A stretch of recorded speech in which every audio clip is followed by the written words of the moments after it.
Očekujem da će to biti jedan veliki sportski spektakl i da će kao i svaki put kada je riječ o svjetskoj smotri fudbala doprinijeti daljnjem popularizaciji ovog sporta.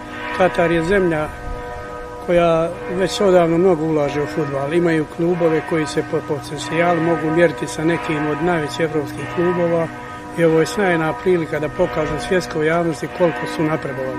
Moja poruka Bosancima i Hercegovicima u zemlji i cijelom svijetu je da prate svjetsko fudbalsko prvenstvo u Kataru, jer sam siguran da ima šta vidjeti, a to je jedna velika vrhunska fudbalska smotra.